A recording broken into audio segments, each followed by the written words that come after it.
चलिए वेकअप जिंदगी में हम हमेशा की तरह आपको रूबरू कराते हैं उन खबरों से जो आज हेडलाइंस बनी है। तो चलिए रुक करते हैं सबसे पहले अमर उजाला का। पाक ने फिर दिखाया वहशीपन, शहीद जवान के शव से बर्बरता। जी हां, पाकिस्तान ने एक बार फिर से कायराना बर्बरता दिखाते हुए शहीद भारतीय सैनिक के शव को क्षत विक्षत कर दिया। छोटी बचत योजनाओं में पुराने नोट नहीं चलेंगे, शादी खर्च की शर्तों में थोड़ी सी ढील दी है यहां पर सरकार ने। और प्रधानमंत्री मोदी ने यह भी लोगों को आगाह कर दिया है कि नोटबंदी का कदम अगर आप सोच रहे हैं कि पूंजीपतियों के लिए जो काला धन रखते हैं उनके लिए आखिरी कदम है, तो ऐसा बिल्कुल नहीं है। तो प्रधानमंत्री मोदी ने किया आगाह, आखिरी कदम नहीं है नोटबंदी। और दैनिक जागरण में भी वही खबर छपी है, पाकिस्तान ने फिर की बर्बरता। हम आपको बता दें कि कश्मीर की सीमा पर पाकिस्तान ने एक बार फिर से अपनी नापाक साजिश को अंजाम दिया और एक सैनिक के शव को क्षत विक्षत कर दिया। एलओसी पर मछेल सेक्टर के लच्छी डेथ पोस्ट पर पाकिस्तानी ने सीज फायर का उल्लंघन किया और वहां पर उन्होंने इस तरह की बर्बरता को अंजाम दिया। जागरण सिटी में जो खबर छपी है वो ये है कि जब बैंक सब खाली, कतार में लगे लोग। और ये आज 15वां दिन है नोटबंदी का, वही नजारा देखने को मिल रहा है तमाम एटीएम और बैंकों के बाहर। नोएडा को सपा बसपा ने मिलकर खूब लूटा। ये तमाम खबरें छपी हैं। जनसत्ता की अगर हम बात करें तो जनसत्ता में संसद के बाहर विपक्ष का धरना होगा आज। नोटबंदी के मुद्दे पर अपना विरोध मुखर करते हुए एकजुट विपक्ष ने मंगलवार को तय किया है कि वो इस मामले में बुधवार को संसद भवन के बाहर धरना करेंगे। तो नियंत्रण रेखा पर एक बार फिर से पाकिस्तान की वहशियाना हरकत सामने आई है। जम्मू कश्मीर के माछिल में पाकिस्तानी गोलीबारी में 3 भारतीय सैनिक शहीद हो गए हैं। आतंकियों ने एक जवान के शव के साथ बर्बरता भी की है। इससे पहले भी बीते महीने कई बार पाकिस्तान की ओर से जम्मू कश्मीर में सीमा पार से गोलीबारी की गई है। घटना बीते दिन मंगलवार के 11 बजे सुबह की है। आर्मी को जानकारी मिली थी कि घुसपैठ हो सकती है। इसी दौरान जब 3 जवान पेट्रोलिंग पर जा रहे थे तो घात लगाए आतंकियों ने उन पर हमला किया। इस दौरान वो एक सैनिक का सर काटकर अपने साथ ले गए और ये जवान राष्ट्रीय राइफल्स का था। इसके बाद उस जगह पर दोनों ओर से फायरिंग हो रही है। सूत्रों के मुताबिक आतंकियों की इस कायराना हरकत का भारतीय सेना मुंहतोड़ जवाब देगी। सेना ने मामले की जानकारी रक्षा मंत्री को दे दी है। सेना को इस घटना के बाद जवाबी कार्रवाई करने को कहा गया है।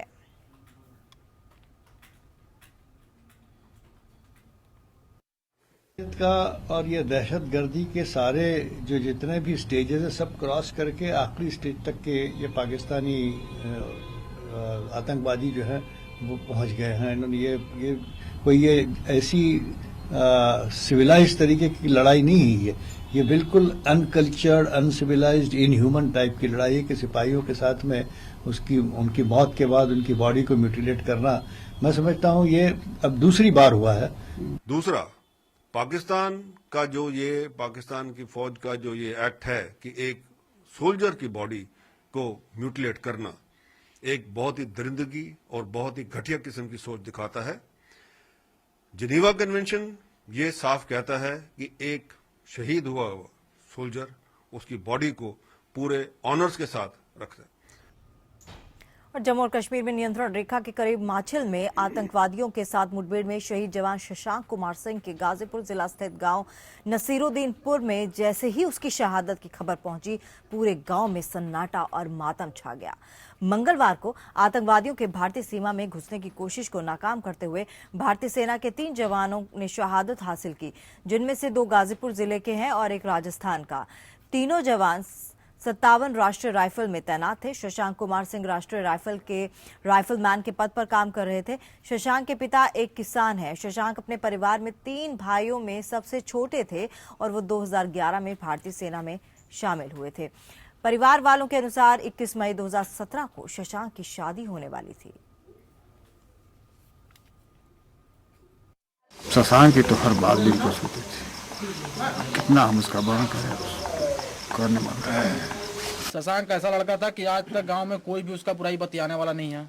वो किसी का भी भलाई करता था और हमेशा देश के बारे में ही या उस तरह की बातें करता था जिससे कि अपनावत का भावना हो। किसी से दोस्त हो दुश्मन हो, कोई उसके लिए सब बराबर था। और 3 शहीद सैनिकों में जोधपुर जिले की शेरगढ़ तहसील के खिरजा घास गांव के प्रभु सिंह भी हैं। हमले के बाद पाकिस्तानियों ने उनका शव क्षत विक्षत कर दिया। पाकिस्तान के इस बर्बरता पर देश में गुस्सा है। शेरगढ़ के खिरजा खास के प्रभु सिंह अपने जन्मदिन के महज एक दिन पहले कुपवाड़ा के माछिल सेक्टर में शहीद हो गए। सैन्य सूत्रों के मुताबिक पाकिस्तानियों ने घात लगाकर हमला करने के बाद प्रभु सिंह का शव क्षत विक्षत कर दिया। 13 राजपूताना राइफल्स के प्रभु सिंह इन दिनों 57 नेशनल राइफल में तैनात थे। बताया जाता है कि मंगलवार को वो अपने 2 साथियों के साथ पेट्रोलिंग कर रहे थे और अपनी टीम को वही लीड कर रहे थे। इसी दौरान उन पर हमला हुआ था। एलओसी पर चल रही झड़पों के बीच दूसरी बार पाकिस्तान की ये कायराना हरकत सामने आई है। बता दें कि 29 अक्टूबर को भी माछिल सेक्टर में ही पाकिस्तानी सेना ने एक भारतीय जवान के शव के साथ बर्बरता की थी।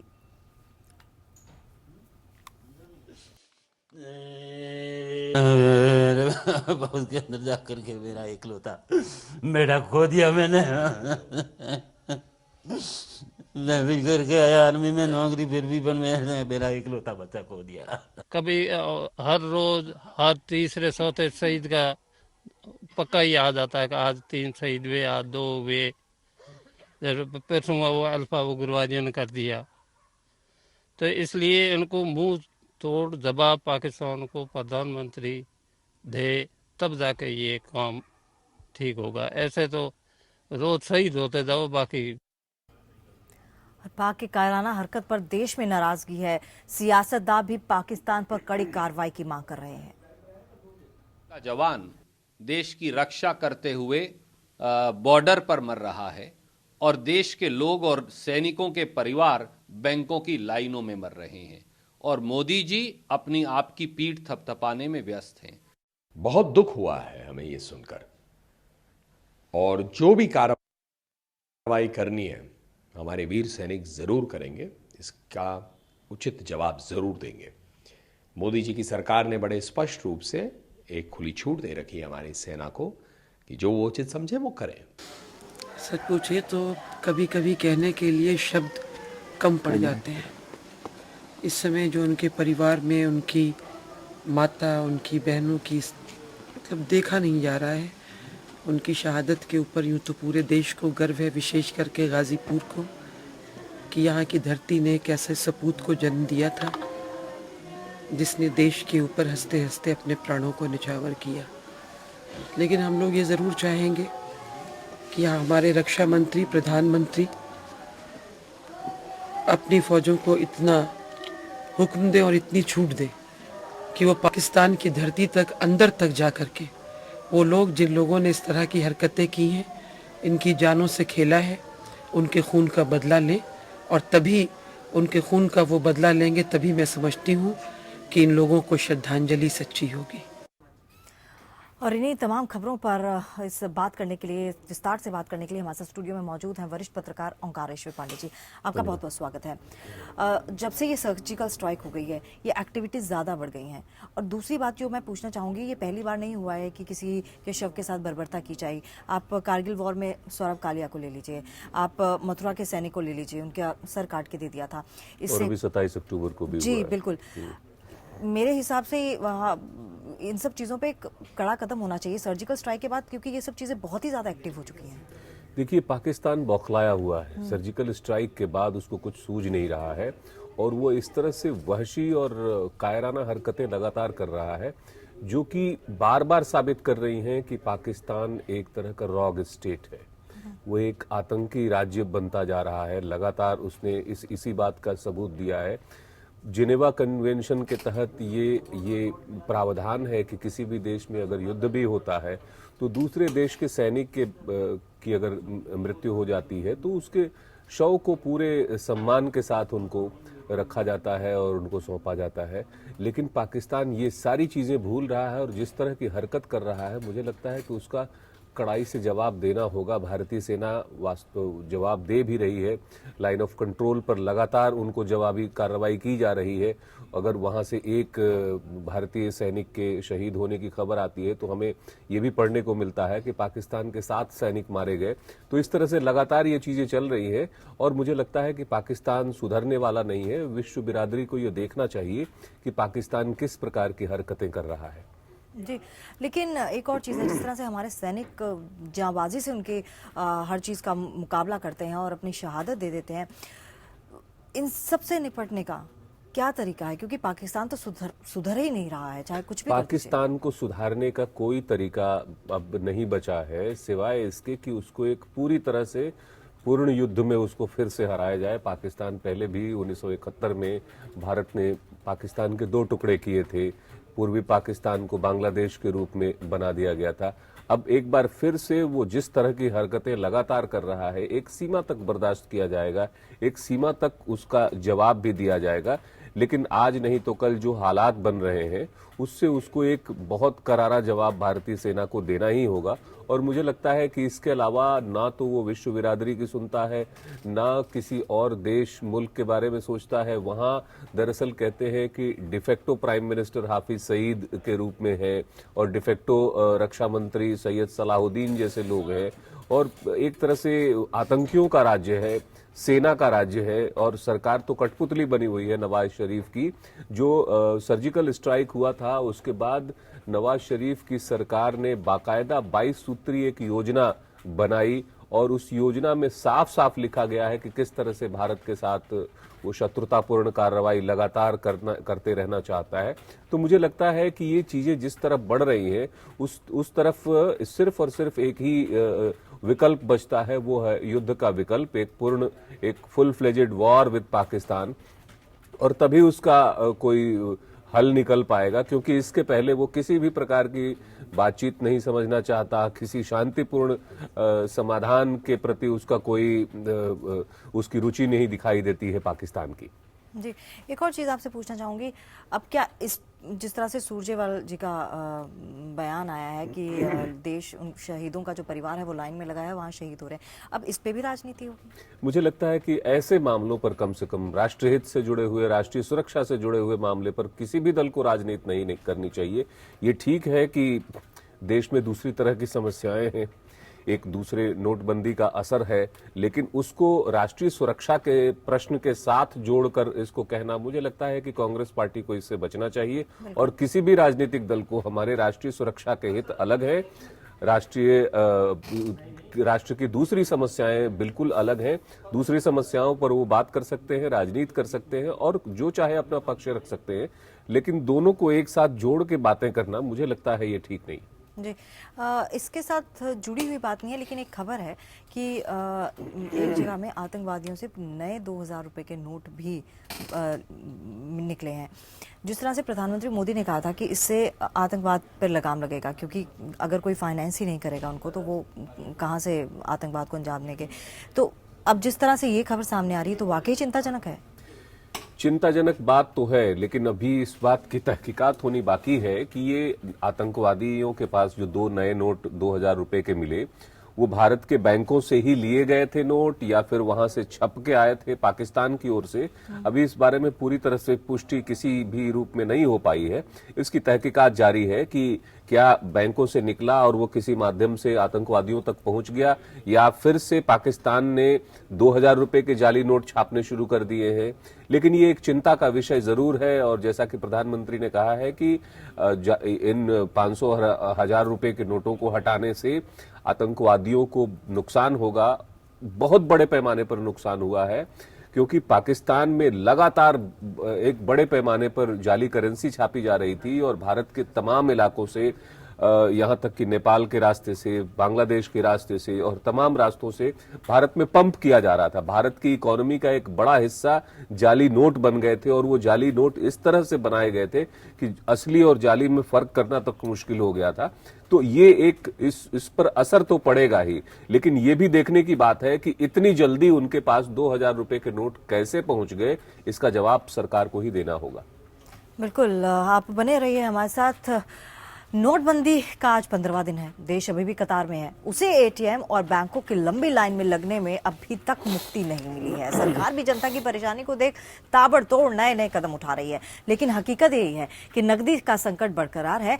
ताजा कदम के तहत अब बिग बाजार के देश भर में मौजूद 260 स्टोर्स में भी आप डेबिट कार्ड स्वाइप करके 2000 रुपए निकाल सकेंगे। इसके लिए बिग बाजार ने स्टेट बैंक ऑफ इंडिया से टाई अप किया है। बिग बाजार के CEO किशोर बियानी ने मंगलवार को खुद ट्वीट करके ये जानकारी दी है। दूसरी ओर रिजर्व बैंक ने शादी के लिए तय किए गए 2.5 लाख रुपए की निकासी को लेकर लगाई गई शर्तों में कुछ ढील जरूर दी है। इससे पहले वित्त मंत्रालय ने देश भर के पेट्रोल पंप्स में भी डेबिट कार्ड स्वाइप करके पैसे निकालने की इजाजत दी है। नोटबंदी के बाद एटीएम और बैंकों में बढ़ रही भीड़ को देखते हुए सरकार ने कदम उठाया है। इसके साथ ही एयरपोर्ट अथॉरिटी ऑफ इंडिया ने देश भर के एयरपोर्ट्स पर फ्री पार्किंग की तारीख 28 नवंबर तक बढ़ा दी है। पिछले हफ्ते ये छूट 21 नवंबर तक रखी गई थी। एयरपोर्ट अथॉरिटी ऑफ इंडिया ने एयरपोर्ट पर पैसेंजर्स के लिए नोट एक्सचेंज काउंटर भी शुरू किया है।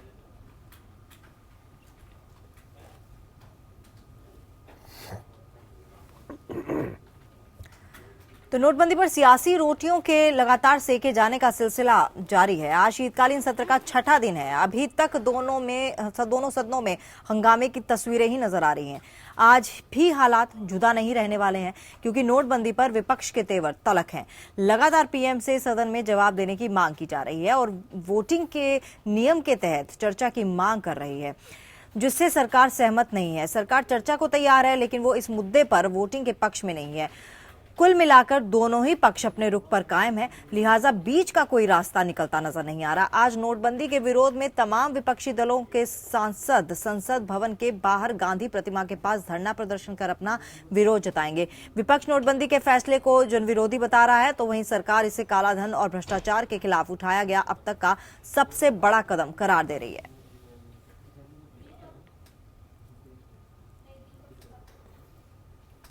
और नोटबंदी पर सियासी घमासान जारी है। एक दूसरे पर बयानों के तीखे तीर अभी तक चल रहे हैं। खत्म ही करना चाहते हैं प्रधानमंत्री जी, तो शुरुआत सहारा की डायरी से होनी चाहिए, बिरला की डायरी से होनी चाहिए। उन डायरियों की आज तक क्यों नहीं जांच हुई? तो ये बहुत बड़ा षड्यंत्र है, ऐसे सवालों के ऊपर पर्दा डालने के लिए जो इस सरकार के लिए नासूर साबित हो सकते थे।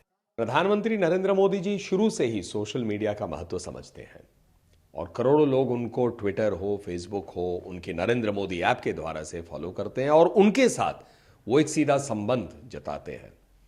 और जिस प्रकार से उन्होंने ये प्रश्न उठाए हैं, हम मानते हैं बहुत लोग इस पर अपने विचार देंगे और इन विचार के आधार पे फीडबैक मिलेगा। मन की बात जहां जब वो करते हैं तो उस पर भी जब विचार आते हैं, लोग लिखते हैं, बच्चे लिखते हैं, अलग अलग भारत के जगह से लोग अपने विचार भेजते हैं, तो इस ऐसे बड़े कदम पर, काले धन को मारने का जो एक कदम उठाया गया है, उस पर जरूर ऐसे आएंगे। और मुझे नहीं समझ आता इस पर कैसे कोई आलोचना कर सकता है।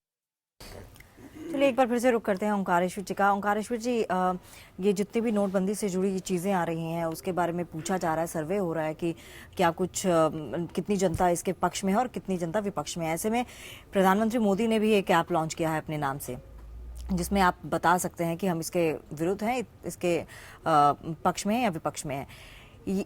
ये इसको एक और दाव देखा जाए, क्योंकि स्मार्टफोन जो हैंडल कर रहा है आज के युग में, वो जो थोड़े सिविलाइज्ड हैं या फिर जो पढ़े लिखे हैं वो लोग स्मार्टफोन इस्तेमाल कर रहे हैं। ऐसे में ये माना जाए कि प्रधानमंत्री जो ऐप लाए हैं वो अपना ही एक पब्लिसिटी स्टंट या फिर एक क्या कहा जाए, इसे एक दाव खेल रहे हैं।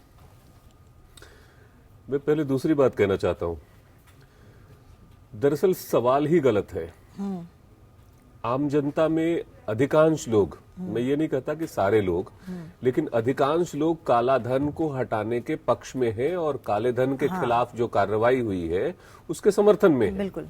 ज्यादातर लोगों की जो शिकायत है वो ये है कि इसको लेकर जो तैयारियां की जानी चाहिए थी वो तैयारियां ठीक से नहीं की गई हैं, जिसकी वजह से देश भर में भुगतना पड़ रहा है। अब इस पर जो रायशुमारी की बात हो रही है, ऐप के जरिए हो रही है, ये अच्छी बात है कि प्रधानमंत्री लोगों की राय जानना चाहते हैं। लोगों की राय जानने के और भी तरीके हो सकते थे, लेकिन राय जानने के लिए ऐप का इस्तेमाल करना, ये जानते हुए भी कि इस देश में रूरल आबादी, जो ग्रामीण आबादी है, उसका मात्र 9% ही अभी तक इंटरनेट मोबाइल की पहुंच में है। उसमें से भी मात्र 1% लोग ढंग से इसका इस्तेमाल कर पाते हैं और उसमें शॉपिंग वगैरह, अधिकांश लोग इसका एंटरटेनमेंट के फिल्में डाउनलोड करेंगे, म्यूजिक डाउनलोड करेंगे और उसमें वो कर लेते हैं। तो कितने लोगों तक ये ऐप पहुंच पाएगा और कितने लोगों की वाजिब फीडबैक, जिनको ऐप चलाना आता है, वो भी इसमें एक प्रोसेस है रजिस्ट्रेशन का, उसमें नाम डालिए, उसमें बाकी डिटेल्स डालिए, ऐप को डाउनलोड करके फिर उसके बाद अपने विचार डालिए। तो मुझे लगता है कि एक्चुअल फीडबैक प्रधानमंत्री जी को नहीं मिल पाएगा इस ऐप के जरिए। कोई और रास्ता अख्तियार करना चाहिए, मीडिया के जरिए मांगना चाहिए, छोटे अखबारों, लघु अखबार जो और मझोले अखबार हैं उनके जरिए आप जा सकते हैं और फीडबैक मांग सकते हैं। और आम फीडबैक जो है काफी चैनलों पर अलग अलग तरीके से आ भी रहा है और चैनलों के जरिए हम देख पा रहे हैं कि पूरे देश में कम से कम अफरा तफरी का माहौल है, परेशानी का माहौल है। जो कदम उठाए जा रहे हैं वो मुझे लगता है कि अभी भी अर्बन सेंट्रिक कदम उठाए जा रहे हैं। एयरपोर्ट पे हम सुविधा प्रदान कर रहे हैं, हम बिग बाजार में सुविधा प्रदान कर रहे हैं। हमको लगता है कि छोटे शहर हमारे ध्यान में नहीं है, ग्रामीण आबादी तो हमारे ध्यान में ही नहीं है। उनके लिए क्या कदम उठाए जाएं ताकि उनको आसानी से नोट एक्सचेंज करने की सुविधा मिले या जो पैसे जमा है उनको निकालने की सुविधा या जमा करने की सुविधा मिले। इस बारे में कोई मुझे लगता है कि ठीक ढंग से प्लानिंग अब भी नहीं की गई है और इसके लिए तो रिजर्व बैंक के जो अधिकारी हैं या वित्त मंत्रालय के जो अधिकारी हैं वो वही लोग इसके लिए जवाबदेह हैं, क्योंकि प्रधानमंत्री ने अच्छी नीयत से एक निर्णय किया, उसके इम्प्लीमेंटेशन की जिम्मेदारी जिन लोगों पे है उन लोगों ने इस काम को तैयारी नहीं की और ढंग से इसको इम्प्लीमेंट नहीं किया गया है। और मुझे लगता है कि आने वाले दिनों में 24 नवंबर तक पेट्रोल पंप पर भी पुराने नोट देने की जो वो सीमा है वो खत्म हो जाएगी। तो 24 नवंबर के बाद फिर समस्याएं बढ़ेंगी।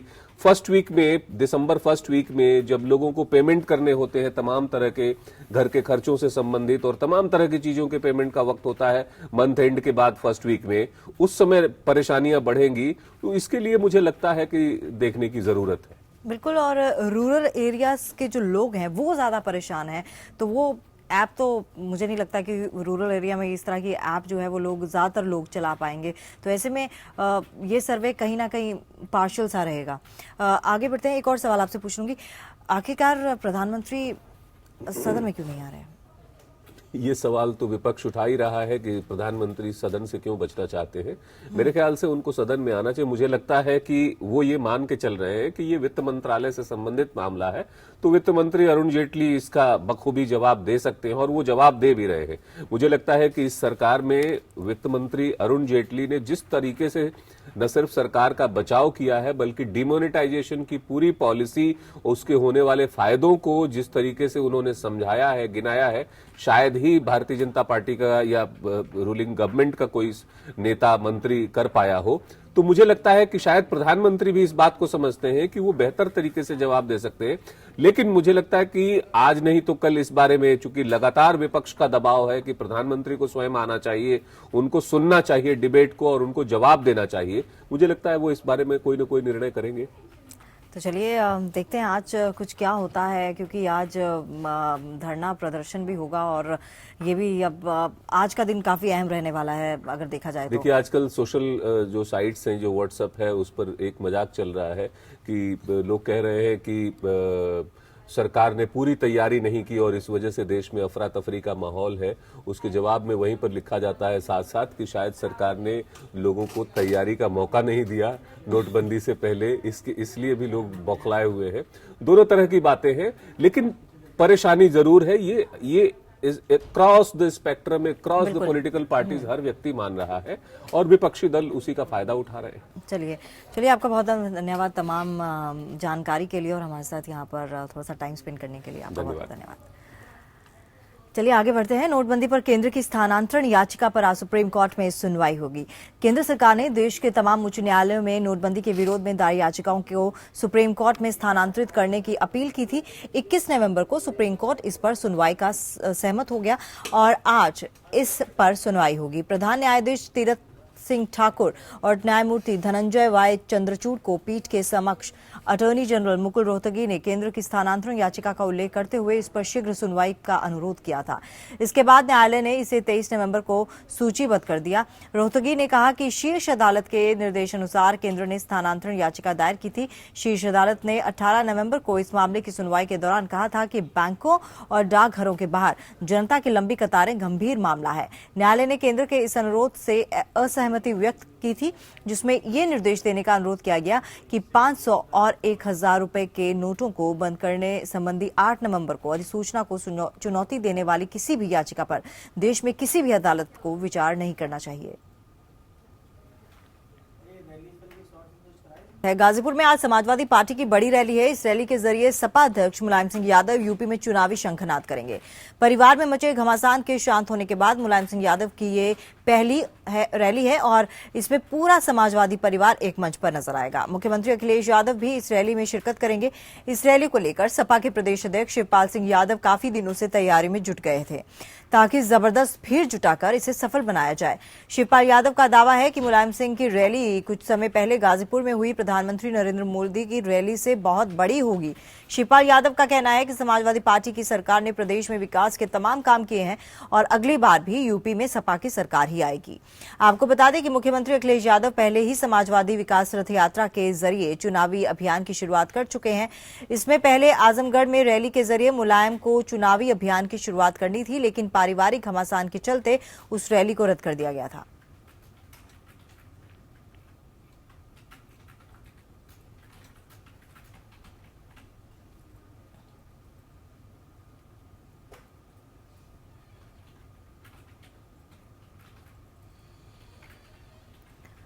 और हमारे संवाददाता गाजीपुर से लाइव जुड़ चुके हैं गौरव हमारे साथ। गौरव, आपसे जानना चाहेंगे कितनी तैयारियां हो चुकी हैं और क्या कुछ अभी चल रहा है?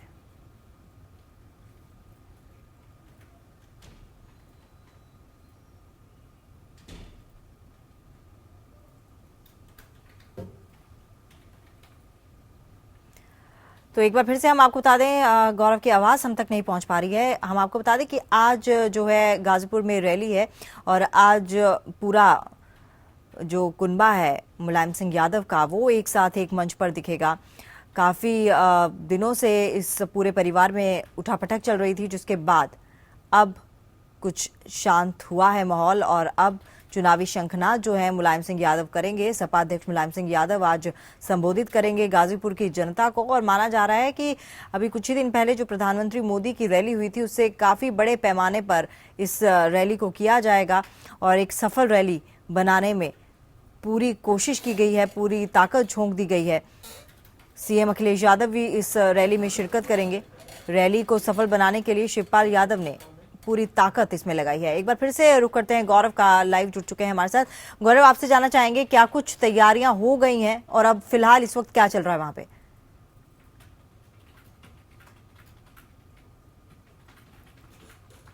तमन्ना, देखिए 11 बजे का समय है जब गाजीपुर के आरटीआई मैदान से मुलायम सिंह यादव एक जनसभा को संबोधित करेंगे। इस वक्त हम उसी मैदान में मौजूद हैं और आपको हम नज़ारा दिखाना चाहेंगे मंच का, जहां पर मुलायम सिंह यादव के साथ साथ तमाम जो समाजवादी पार्टी के जो बड़े नेता हैं या फिर खुद जो मुलायम सिंह और जो पूरा परिवार है वो पूरे तमाम सदस्य यहाँ पर इसी मंच पर मौजूद होंगे। और ये मैदान है अभी से ही तैयारियां चालू हो गई हैं, क्योंकि अब बहुत ज़्यादा वक्त नहीं बचा है जब मुलायम सिंह यहाँ पर आकर के एक जनसभा को संबोधित करेंगे और एक शक्ति प्रदर्शन, इसको शक्ति प्रदर्शन के भी तौर पर देखा जा सकता है। तमन्ना, कहीं ना कहीं इस रैली को, इस जनसभा को पहले ही करना था, लेकिन जैसा कि आपने बताया कि एक पारिवारिक मतभेद के चलते उसमें विलंब हुआ और कहीं ना कहीं अब हम बात करें आज जो है यहाँ से आरटीआई मैदान से मुलायम सिंह यादव पहली अपनी रैली करेंगे और उत्तर प्रदेश विधानसभा चुनाव को देखते हुए यहाँ से रैलियों की उनका जो चुनावी अभियान है वो शुरू होगा। तमन्ना जी, गौरव, कितनी जनता यहाँ पर जुटेगी, क्या उम्मीद की जा रही है?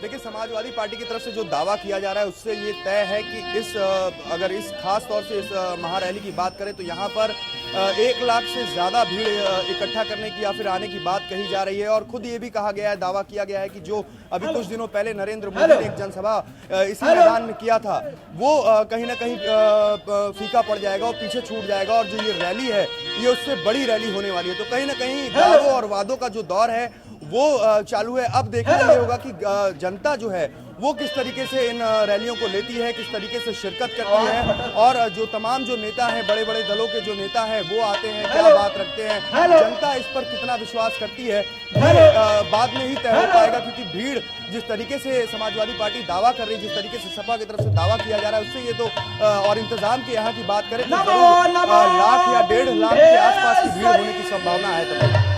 जी गौरव, एक और चीज काफी 1-2 अगर हम बात करें पिछले 1-2 महीनों की, तो इस परिवार में बहुत ज़्यादा उठापटक चली हुई थी, अंदरूनी कलह की जो बातें थी वो निकलकर सामने आई।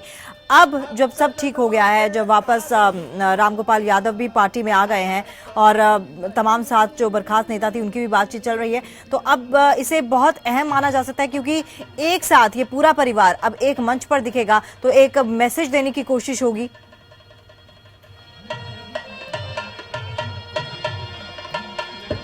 निश्चित तौर पर तमन्ना, देखिए मुलायम सिंह यादव की अगर हम खास तौर से बात करें तो एक रमे और मंझे नेता है और उनको इस बात का बखूबी एहसास है कि अगर 2017 विधानसभा चुनाव में जाना है तो दल बल के साथ जाना होगा, क्योंकि अगर किसी तरीके का बिखराव रहता है तो उसमें जरूर जनता के बीच में गलत मैसेज जाएगा। जो परिवार जिस पार्टी में अंतर कलह है वो किस तरीके से शासन कर पाएगा, तो कहीं ना कहीं तमाम पिछले अगर हम बात करें जिस तरीके से समाजवादी पार्टी में घमासान चला और उसके बाद सब कुछ अचानक अगर हम कहें बैक टू नॉर्मल हो गया, एक्सप्रेसवे के उद्घाटन के चलिए गौरव, आप वहीं मौजूद रहिए और तमाम अपडेट हम आपसे पल पल की लेते रहेंगे। फिलहाल आपका बहुत बहुत धन्यवाद। तो उत्तर प्रदेश के विधायक फंड पर सुप्रीम कोर्ट ने आज अहम फैसला सुनाया है। सुप्रीम कोर्ट ने कहा है कि फंड के दुरुपयोग को रोकने के लिए 2 महीने में गाइडलाइंस बनाएं और सालाना 2 करोड़ के विधायक फंड को रद्द किया जाए। वहीं सुप्रीम कोर्ट ने इलाहाबाद हाईकोर्ट के फैसले से सहमति जताते हुए यूपी सरकार से कहा है कि इसके लिए गाइडलाइंस दोबारा बनाई जाए। मामले में इलाहाबाद हाईकोर्ट ने वैधानिकता को चुनौती देने वाली याचिका को खारिज कर दिया था, जिसके बाद मामला सुप्रीम कोर्ट में आया था। सुप्रीम कोर्ट के चीफ जस्टिस टी.एस. ठाकुर की बेंच ने इस मामले में यूपी सरकार से कहा है कि वो कोर्ट के आदेश को अमल में लाए ताकि गाइडलाइन सही तरह से काम कर सके।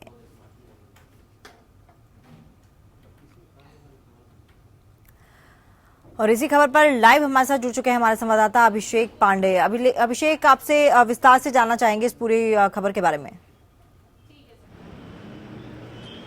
देखिए, हमेशा से शिकायतें मिलती रही हैं कि जो फंड्स होते हैं, ऐसे फंड्स होते हैं, उनका मिसयूज होता है और इसकी शिकायतें भी अक्सर होती रही हैं, इसकी रिपोर्टिंग भी अक्सर होती रही है, लेकिन इस पर ध्यान किसी का नहीं गया। माना जाता था कि इन फंड्स का अपने हिसाब से जो कंसर्न विधायक है या फिर सांसद है अलग अलग मदों में इस्तेमाल कर सकते हैं, अपने अपने लोगों को अपने इस फंड के जरिए मदद पहुंचा सकते हैं और इसी की शिकायतें लगातार रिपोर्ट हो रही थी। लेकिन अब जाकर के एक कड़ा फैसला सामने आया है जिसमें कहा गया है कि सख्त और मजबूत गाइडलाइंस सामने आनी चाहिए कि आखिर विकास के जो काम हो रहे हैं उसमें कहीं कोई रुकावट ना आए, लेकिन ऐसे जो पैसे हैं जो जनता की गाढ़ी कमाई से इकट्ठा किए जाते हैं उनका भी मिसयूज ना हो।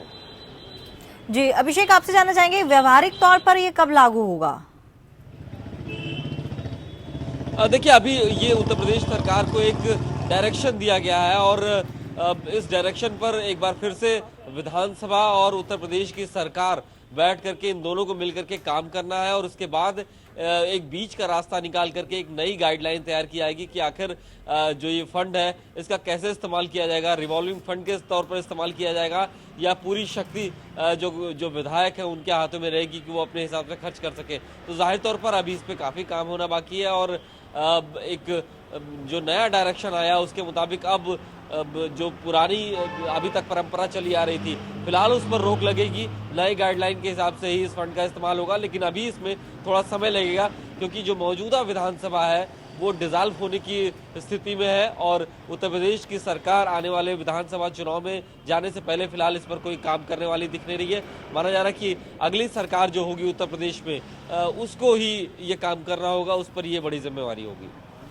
चलिए अभिषेक, तमाम जानकारी के लिए आपका बहुत बहुत धन्यवाद। तो गाइडलाइंस जो हैं वो दोबारा तैयार करने के लिए कहा गया है, लेकिन इसमें अभी अच्छा खासा वक्त लगेगा। व्यवहारिक तौर पर इसे करने के लिए अभी समय लगेगा। वहीं मिर्जापुर के देहात कोतवाली क्षेत्र के भोरसार में एक ट्रक रेलिंग तोड़ते हुए गंगा नदी में गिर गया। हादसे में ड्राइवर और खलासी समेत 5 लोगों की मौत हो गई। कछवा में खाद्य सामग्री उतारकर ट्रक मिर्जापुर लौट रहा था, तभी रास्ते में ट्रक गंगा नदी पर बने पुल की रेलिंग तोड़ते हुए नदी में समा गया। ट्रक में ड्राइवर और खलासी समेत 3 मजदूर भी सवार थे। पीछे आ रहे दूसरे ट्रक के ड्राइवर ने इसकी जानकारी पुलिस को दी। पुलिस भी मौके पर पहुंची, लेकिन अंधेरे की वजह से राहत और बचाव कार्य में ठीक से पता नहीं चल पाया।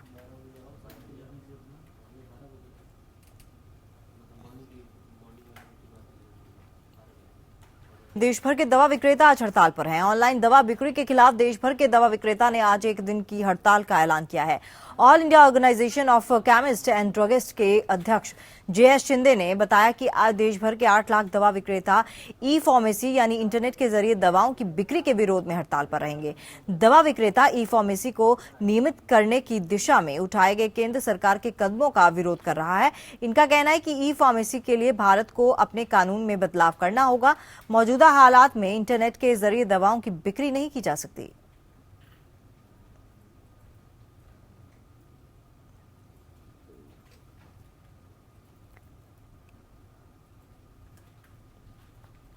और वहीं उत्तराखंड में बीजेपी जहां प्रदेश में सत्ता परिवर्तन यात्रा निकाले हुए है, तो वहीं कांग्रेस भी प्रदेश में सत्ता विकास संकल्प यात्रा निकाल रही है। लेकिन इन रैलियों के माध्यम से दोनों राजनीतिक दल एक दूसरे पर हावी होने की कोशिश कर रहे हैं और जवाबी जंग से भी एक दूसरे की रैलियों को फ्लॉप बता रहे हैं।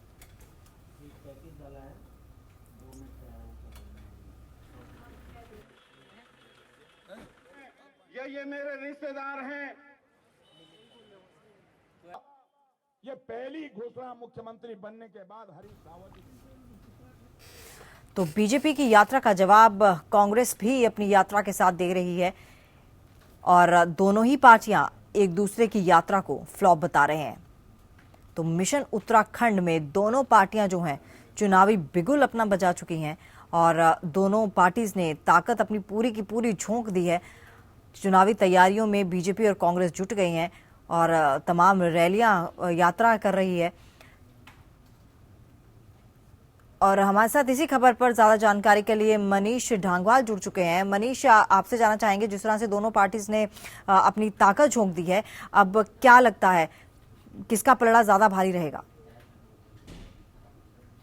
जी बिल्कुल, प्रदेश की बात करी जाए, उत्तराखंड की बात की जाए तो यात्राओं के माध्यम से यहाँ पर यात्राओं के जरिए यहाँ पर जवाब दिया जा रहा है। और बीजेपी की जहाँ सत्ता परिवर्तन यात्रा इस समय पूरे प्रदेश के भ्रमण पर है, वहीं अगर बात करें तो कांग्रेस ने भी जो बीजेपी की सत्ता परिवर्तन यात्रा है उसके जवाब देने के लिए सतत विकास संकल्प रैली यहाँ पर शुरू की है, जो पूरे प्रदेश का यहाँ पर भ्रमण कर रही है। और खास बात यह है कि अब जो जुआनी जंग यात्रा शुरू होने से पहले जो दोनों पार्टियां एक दूसरे पर आरोप लगा रही थी, वो अब इन यात्राओं और इन रैलियों के जरिए एक दूसरी पार्टी पर यहाँ पर आरोप प्रत्यारोप करती हुई नजर आ रही है। और खास बात यह है कि अब एक दूसरे की यात्राओं को यहाँ पर फ्लॉप शो यहाँ पर करार दिया जा रहा है। बीजेपी की ओर से जो कल यहाँ पर अल्मोड़ा में जो सत्ता परिवर्तन रैली को यहाँ पर संबोधित भी बीजेपी के जो राष्ट्रीय अध्यक्ष अमित शाह हैं, उन्होंने यहाँ पर जो अल्मोड़ा में जो रैली हुई है उसमें जो बीजेपी के तमाम कार्यकर्ता थे उन्हें यहाँ पर संबोधित किया है। और जो अमित शाह के संबोधन और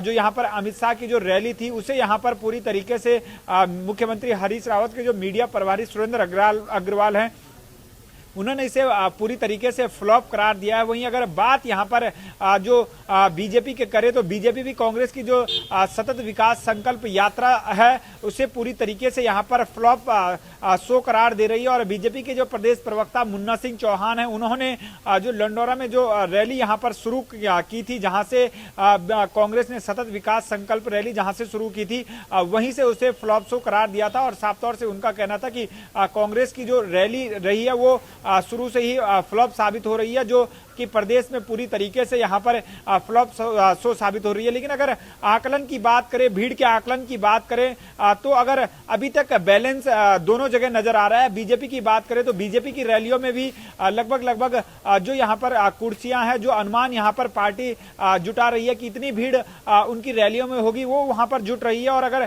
कांग्रेस की बात करें तो कांग्रेस की रैलियों में भी वो भीड़ यहाँ पर जुट रही है, जो अनुमान यहाँ पर कांग्रेस कर रही है। तो कुल मिलाकर अगर रैलियों में भीड़ जुटने की बात की जाए तो बैलेंस नजर आ रही है। और इस बात से पता चलता है कि किसका पलड़ा अभी भारी है। तो माना यह जा रहा है कि जो भीड़ का जो आकलन किया जा रहा है उससे साफ तौर से कहा जा सकता है कि अभी तक अगर प्रदेश की बात की जाए तो ना तो बीजेपी का पलड़ा एकदम से यहाँ पर हावी नजर आ रहा है कि बीजेपी यहाँ पर लीड बनाने में कामयाब हो जाएगी आने वाले विधानसभा चुनाव में, और न कांग्रेस का पलड़ा भारी लग रहा है कि कांग्रेस यहाँ पर लीड यहाँ पर बीजेपी को कर रही है। तो कुल मिलाकर देखने वाली बात यही होगी कि आखिरकार जब दोनों पार्टियों की रैलियों में और यात्राओं में जो भीड़ जुट रही है, उससे जो आकलन लगाया जा रहा है, उससे कुल मिलाकर एक ही आकलन लगाया जा रहा है कि जो 2017 का होने वाला विधानसभा चुनाव है, पूरी तरीके से यहाँ पर मुकाबला कंठास देखने को मिलेगा। बिल्कुल, मुकाबला बिल्कुल कड़ा है और दोनों पार्टीज ने पूरी की पूरी ताकत अपनी झोंक दी है। तमाम जानकारी के लिए आपका बहुत बहुत धन्यवाद। बढ़ते हैं झारखंड की तरफ। झारखंड विधानसभा के शीतकालीन सत्र का आज चौथा दिन है। राज्य सरकार सदन में आज सीएनटी एसपीटी एक्ट पर संशोधन विधेयक लाएगी। संपूर्ण विपक्ष इस संशोधन विधेयक के विरोध में जिसको लेकर सदन से लेकर सड़क पर जबरदस्त विरोध प्रदर्शन और हंगामा होगा। विपक्ष ने संशोधन विधेयक के खिलाफ आज काला दिवस मनाने का निर्णय भी लिया है। लगभग संपूर्ण विपक्ष आज विधानसभा का घेराव करेगा। विधानसभा घेराव को देखते हुए प्रशासन ने भी पुख्ता तैयारी की है। 1000 जवानों को विधानसभा और इसके आसपास तैनात किया गया है। रांची के सभी डीएसपी को सुरक्षा व्यवस्था में लगाया गया है। दर्जन भर दंडाधिकारी को भी प्रतिनियुक्ति किया गया है और 2 ड्रोन कैमरास भी निगरानी के लिए रखे गए हैं।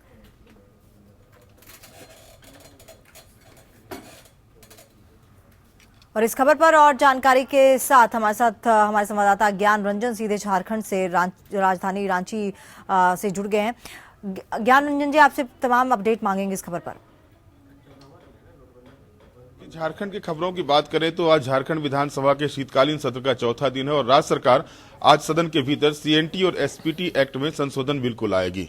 इस बीच विपक्ष के तेवर काफी कड़े दिख रहे हैं। विपक्ष लगातार इस बिल के विरोध में आंदोलनरत है। सदन से लेकर सड़क तक विपक्ष के द्वारा आंदोलन किया जा रहा है। विपक्ष ने आज इस मामले को लेकर इस बिल के खिलाफ में काला दिवस मनाने का निर्णय लिया है और विपक्ष के नेता आज विधानसभा का घेराव भी करेंगे, जिसमें मुख्य रूप से झारखंड विकास मोर्चा, आरजेडी, जदयू, वामपंथी दल के अलावा लगभग दर्जनों आदिवासी संगठन काला दिवस मनाने जा रहे हैं। अरगोरा चौक से लेकर विधानसभा तक मार्च के रूप में निकलेंगे और विधानसभा का घेराव करेंगे। और इस बीच सरकार की तरफ से भी पुख्ता तैयारियां की गई है और ये तैयारी है कि 1000 पुलिस बल को पूरे विधानसभा परिसर में लगाया गया है ताकि किसी तरह की अप्रिय घटना ना हो। साथ ही साथ ड्रोन कैमरा से भी पूरे इस जो विपक्ष का कार्यक्रम है उसकी निगरानी की जाएगी। रांची के जितने भी डीएसपी हैं उसे सुरक्षा व्यवस्था में लगाया गया है। तो कह सकते हैं कि जिस तरह से विपक्ष के तेवर दिख रहे हैं और सरकार की अगर बात करें तो सरकार पूरी तरह से इस मत की है कि वो हर हाल में संशोधन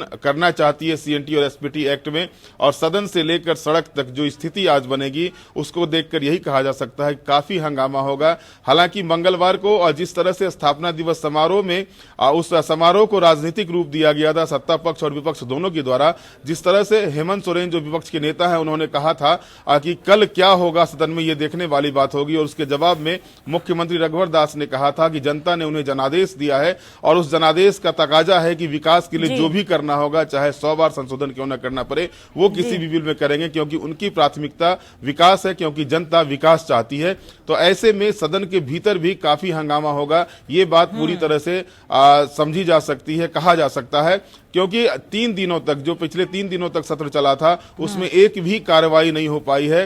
हालांकि विपक्ष के हंगामे के बीच भले ही अनुपूरक बजट पारित हो गया, लेकिन विपक्ष जिस तरह से रुख अपनाए हुए है इस बिल के खिलाफ में, उसे देखकर साफ तौर पर यह कहा जा सकता है कि आज सदन और सड़क दोनों जगह पर काफी हंगामा होगा और रांची की जनता को आज काफी परेशानी का भी सामना करना पड़ सकता है। बिल्कुल, राज्य की जनता को काफी परेशानी का सामना करना पड़ सकता है। और दूसरी खबर जो है वो भी आम जनता से ही जुड़ी हुई है। नोटबंदी के कारण जहां एक और आम आदमी अपने पुराने नोटों को बदलवाने या नए नोट निकालने के लिए बैंकों के बाहर कतारों में खड़ा है, वहीं दूसरी ओर बरेली में थोक व्यापारी मुरारी लाल शर्मा 9 नवंबर से ही रोजाना सुबह सुबह बैंक में लाइन में खड़े हो जाते हैं। वो 100, 50, 20 और 10 के छोटे नोट जमा करते हैं। अब तक मुरारी 20 लाख रुपए से अधिक के छोटे नोट बैंक में जमा कर चुके हैं ताकि जनता को परेशानी कम हो। पेश है बरेली से हमारे संवाददाता की ये रिपोर्ट। बरेली के कर्मचारी नगर स्थित भारतीय स्टेट बैंक की शाखा के बाहर कतार में खड़े मुरारी लाल शर्मा अन्य व्यवसायियों के लिए एक मिसाल। ये रोजाना 1.5 से 3 लाख रुपए तक के छोटे नोट बैंक में जमा करते हैं। 9 तारीख से लेकर अब तक तकरीबन 20 लाख रुपए के छोटे नोट इन्होंने जमा किए हैं। इनका कहना है कि मैं रोजाना बैंक में छोटे नोट इसलिए जमा करता हूं ताकि बैंक आने वाले आम लोगों की जरूरत पूरी हो सके और पब्लिक की परेशानी कम हो सके। बैंक में भीड़ ज्यादा हो रही है तो मेरे पास जितने भी छोटे नोट मेरे कलेक्शन में आते हैं मैं उनको रोजाना जमा कर देता हूं ताकि बैंक वालों को ये जो भीड़ लगी हुई है बदलने वालों की, इनको देने में आसानी हो और पब्लिक की परेशानी कम होती जाए। वहीं शाखा प्रबंधक राजेश मेहरोत्रा अपने ग्राहक मुरारी लाल शर्मा के इस काम से बेहद गदगद हैं। उनकी अपील है कि यदि सभी व्यवसायी ऐसा ही करने लगे तो नोटों की समस्या का आसानी से समाधान हो जाए। 9 तारीख से बराबर जो है इन्होंने पैसा जमा करा है, छोटे नोट जमा करे हैं, जिसका कि जितना ये जमा करते हैं 10 के नोट भी इन्होंने जमा करे, कल 40 पैकेट जमा करे हैं, जिससे ग्राहकों को हम वही नोट जो है रिफंड कर रहे हैं। और लोगों से और अपील करते हैं कि छोटे नोट बैंक में जमा करें, जिससे कि लोगों को परेशानी ना हो। मुरारी लाल शर्मा की ये पहल सभी कारोबारियों के लिए एक मिसाल बनी है। जनता की तकलीफ कम करने के लिए ये पहल बेहद सराहनीय है। भी मनोहर, APN, बरेली। तो चलिए वेकअप जिंदगी में आज के लिए बस इतना ही, लेकिन कल आपसे फिर होगी मुलाकात। तब तक के लिए आप बने रहिए हमारे साथ, देखते रहिए APN न्यूज।